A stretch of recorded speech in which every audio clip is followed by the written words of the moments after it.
How Hannibal erased a Roman army at Cannae. Tactical genius explained. Imagine being so outnumbered that the enemy forms the biggest army they've ever put in the field, and you still make them surround you, on purpose.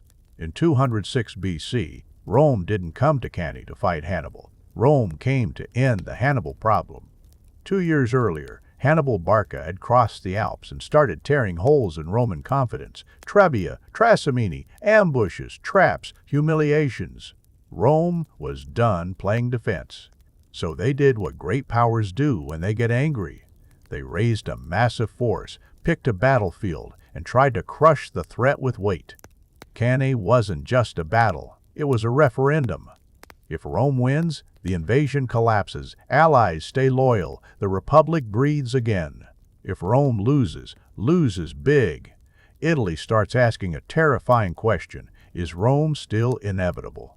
Hannibal understood that the real battlefield wasn't only the dusted steel at Cannae. It was the mind of Rome's alliance system. You don't have to destroy every Roman army forever. You have to break the belief that Rome always wins in the end. And Hannibal, this is what makes him different. Was it simply brave or clever? He was deliberate.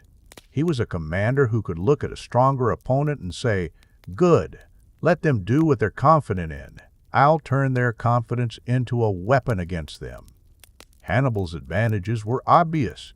He was faster mentally than most of his enemies. He read terrain like a map of human behavior, and he fought with an army built for flexibility. North Africans, Iberians, Gauls, and the best light cavalry in the Mediterranean, especially the Numidians. His blind spots were just as real. He was deep in enemy territory, far from home, depending on politics back in Carthage that didn't always love him, and he didn't have an endless pool of replacements. Every soldier mattered. Every mistake was expensive. At Cannae, he chooses something that looks insane until you see the logic. He gives Rome the kind of battle Rome wants: open ground, bid formations, a decisive showdown, because he knows exactly how Rome will try to win it. And if you can predict the enemy's best move, you can build a trap that only works if they do it. The setting matters. Cannae sits in Apulia, near the Aufidus River, modern Ofanto, on a wide plain where big armies can actually deploy. Rome brings something like 80,000 infantry by many accounts. Numbers vary, but the point is, scale. It's a sledgehammer. The consuls in command are Lucius Aemilius Paulus and Gaius Terentius Varro, and Roman politics is always in the tent with the generals. Rome has been criticized for caution, for letting Hannibal roam. The pressure is to finish this. Hannibal is outnumbered, maybe roughly 2-to-1 in infantry depending on whose figures you accept. But his cavalry is stronger, and his army is more experienced in this kind of fluid, improvisational violence. Rome fights like a machine, disciplined, heavy, built to push. Hannibal fights like a hunter, adaptive, built to bend. Here's Act 1, the setup, the geometry of intent. Rome's plan is straightforward. Stack the infantry deep, shove through Hannibal's center, and once his line breaks, the battle ends. This is Roman logic at its purest. When the enemy is smaller, you don't get cute. You concentrate force and you break them.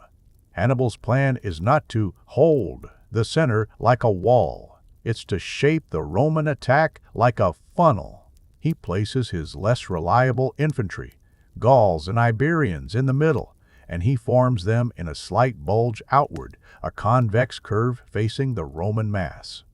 On the flanks, he anchors his best infantry battle, hardened African troops, set back a bit, like doors half open.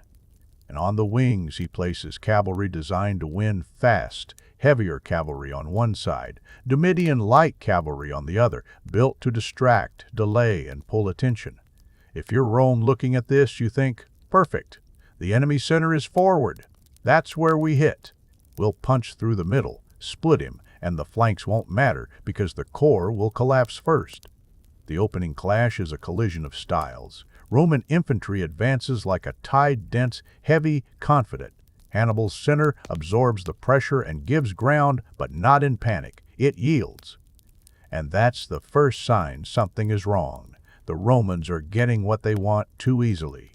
As the Roman mass drives forward, the battlefield compresses. The Romans have stacked their men deep to maximize pushing power, but depth comes with a cost: control.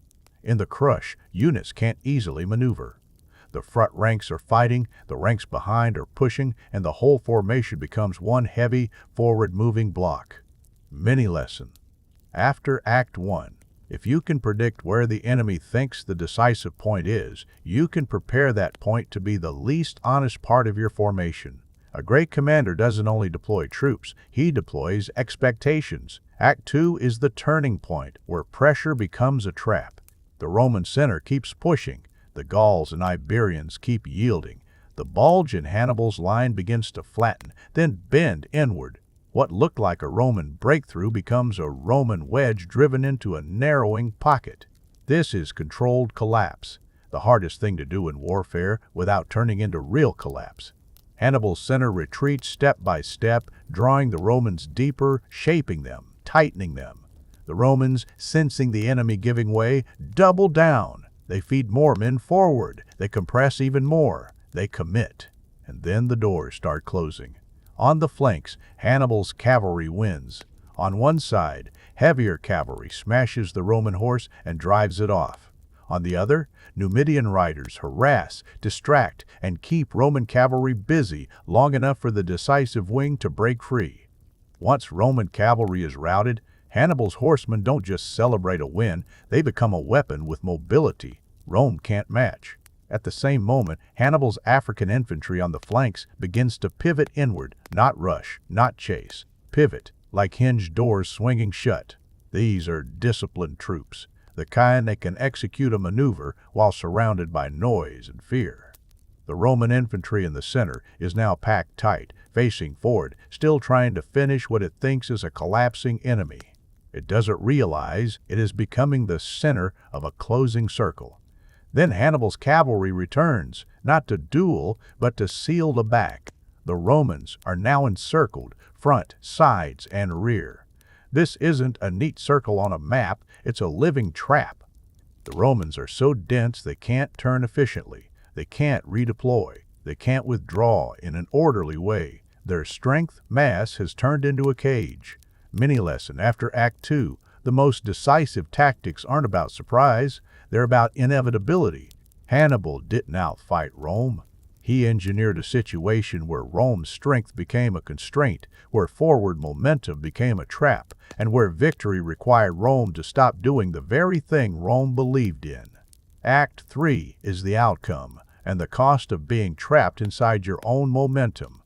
Once the encirclement is complete, this stops being a normal battle. A surrounded infantry mass can't rotate fresh men to the front. It can't fall back to reset. Command becomes a rumor.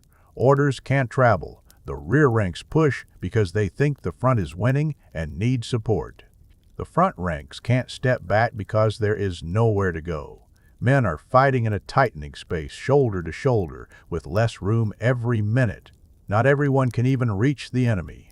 Many are trapped in the crush of their own formation, waiting for pressure to shift, waiting for a chance that never comes. That's why Cannae becomes infamous. Ancient sources vary on exact numbers, but they all describe catastrophe. Tens of thousands of Romans killed, many captured, elite units erased, leadership wiped out. One consul, Paulus, dies on the field. Rome's army doesn't retreat, it dissolves. For Hannibal, it's the perfect battle. The double envelopment at Cannae becomes a template studied for centuries because it's not just clever, it's complete. The enemy isn't merely defeated, it's neutralized as an organized force, and the shockwaves go beyond the battlefield. After Cannae, Rome's alliance network trembles. Some allies defect, others hesitate. The myth of Roman inevitability takes a knife to the ribs. Hannibal has proven that Rome can be beaten in the open, decisively, in a way everyone will hear about. But here's the deeper lesson. A perfect tactical victory does not automatically equal strategic victory. Hannibal does not end the war at Cannae. He has destroyed a Roman army, but Rome itself, the system, refuses to die. It raises new forces. It adapts. It stops giving Hannibal the kind of decisive battle he wants. It leans into endurance, into pressure elsewhere, into time as a weapon. It survives the shock, and then begins the long work of strangling Carthage's ability to sustain the fight. So Cannae becomes both masterpiece and warning. You can win perfectly and still not win finally. Mini lesson after Act 3. Tactics can destroy an army. Strategy has to destroy the enemy's ability to continue. Hannibal proved Rome could bleed. Rome proved it could keep walking while bleeding. So what made Hannibal great, specifically at Cannae? First, he understood the enemy's doctrine and psychology. Hannibal didn't fight Rome the way he wanted to fight. He fought Rome the way Rome wanted to fight and used that predictability against them. Rome wanted to win through mass and forward pressure. Hannibal made mass and forward pressure the mechanism of defeat. Second, he treated formation as a mechanism, not a wall. His center wasn't meant to hold. It was meant to bend.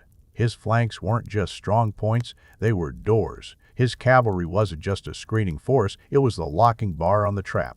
Third, he synchronized arms and timing. Cannae works because everything happens in the right sequence. The center yields at the right pace. The flanks pivot at the right moment. The cavalry wins fast enough to return and seal the rear. If any part of that is late or sloppy, the pocket leaks and Rome escapes. Fourth, he had the nerve to look like he was losing without actually losing control. Many commanders can imagine a trap. Few can stand inside it while it's being built, while their own center retreats and the enemy surges forward and still keep their men steady. That is leadership under pressure. Discipline that doesn't flinch when the plan looks like disaster. And that brings us to the modern takeaway, without pretending ancient warfare maps perfectly onto today. Cannae teaches that the most dangerous move is often the one your opponent is most confident in. If you can forecast the enemy's default victory plan, you can design the battlefield physical or organizational so that executing that plan creates hidden constraints and irreversible commitments. It also teaches that decisive action isn't always loud. Hannibal's key decision wasn't a dramatic charge. It was a design choice, where to place strength, where to place flexibility, where to invite pressure, and how to turn that pressure into shape. And finally, it teaches humility about victory. The perfect battle can still leave the war alive. If your enemy is resilient enough, if their system can absorb shock and adapt, then brilliance must be paired with long-term leverage, not just momentary annihilation. In this series, we study command under pressure. When information is incomplete, emotions run hot, and one decision reshapes history. Hannibal at Cannae is one of the clearest lessons in tactical design. Rome brought the sledgehammer, Hannibal brought the trap, and once it closed, an army didn't just lose, it vanished.